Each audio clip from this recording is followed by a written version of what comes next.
Izin nikel Raja Ampat melanggar konstitusi, konsesi untuk elite partai dan konglomerat pendukung penguasa. Saya Bagja Hidayat dan inilah editorial Tempo.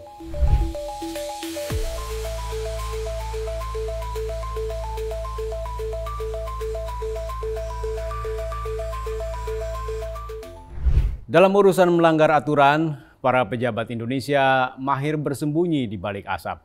Berpikir sudah rapi menutupi kejahatan, padahal publik melihatnya secara telanjang. Seperti pencabutan izin 4 perusahaan tambang nikel di Raja Ampat, Papua Barat Daya, pekan lalu. Keputusan Presiden Prabowo Subianto itu sekilas terlihat heroik, padahal membuka borok pelanggaran hukum lebih besar. Penambangan nikel di Raja Ampat, gugusan kepulauan eksotis di ujung barat Pulau Papua, terjadi sejak 2023.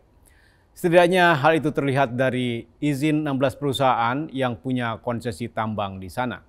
Publik dan para pejabat baru terperangah ketika aktivis Greenpeace Indonesia membuka operasi destruktif 5 perusahaan diantaranya terhadap alam Papua saat berdemonstrasi dalam diskusi Critical Minerals Conference and Expo di Jakarta pada 3 Juni 2025. Seminar itu diadakan oleh Asosiasi Penambang Nikel Indonesia bekerjasama dengan Shanghai Metals Market, platform informasi pasar logam yang berpusat di China.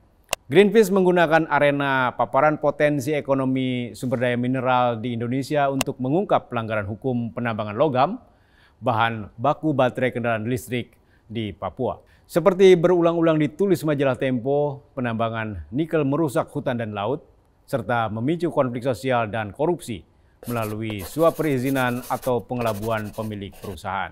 Setelah Sulawesi Tenggara dan pulau-pulau kecil di Maluku habis dikafling, para pengusaha melirik kandungan nikel Raja Ampat yang dinobatkan sebagai surga terakhir di bumi. Penerbitan konsesi tambang nikel di Raja Ampat melanggar Undang-Undang Nomor 27 Tahun 2007 tentang pengelolaan wilayah pesisir dan pulau-pulau kecil yang diperbarui pada 2014. Dalam naskah lama ataupun revisinya, definisi pulau kecil tak berubah, yakni minimal berukuran 2000 km persegi. Pasal 35 huruf K secara tegas melarang penambangan mineral di pulau kecil karena sudah pasti merusak ekosistemnya. Maka pemerintah tak punya dalih apapun untuk menerbitkan izin penambangan nikel Raja Ampat dulu, kini, dan nanti. Dari 1.500 pulau, hanya Pulau Waigeo dan Misol yang luasnya lebih dari 2.000 km persegi. Karena itu keputusan Presiden Prabowo membiarkan satu perusahaan negara mengeruk nikel Pulau Gag dengan dalih berada di luar kawasan geopark adalah pelanggaran terhadap Undang-Undang Pengelolaan Pulau Kecil. Geger tambang nikel Raja Ampat juga menunjukkan pengawasan dan penegakan hukum yang lemah. Para pejabat tak mesti menunggu protes aktivis lingkungan Greenpeace atau menantikan alam hancur untuk mengetahui pelanggaran-pelanggaran izin tambang nikel ini. Pada 2022, Presiden Joko Widodo menunjuk Bahlil Lahadalia sebagai Ketua Satuan Tugas Penataan Penggunaan Lahan dan Penataan Investasi yang mengevaluasi ribuan izin pertambangan, perkebunan, dan kehutanan. Bahlil mencabut 2078 izin tambang termasuk lebih dari 100 konsesi nikel karena tak produktif dan melanggar hukum.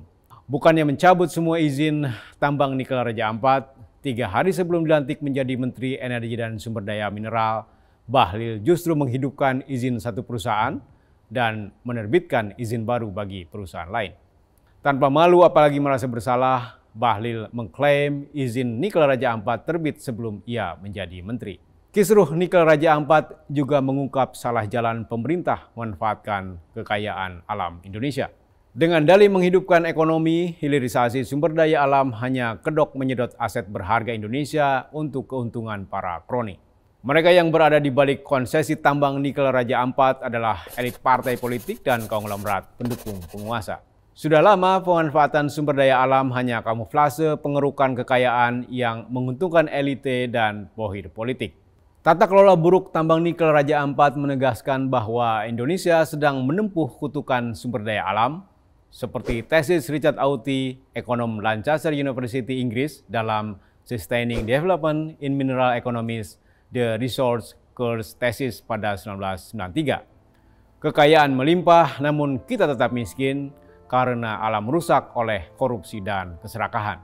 Simak editorial dan liputan selengkapnya hanya di tempo.co.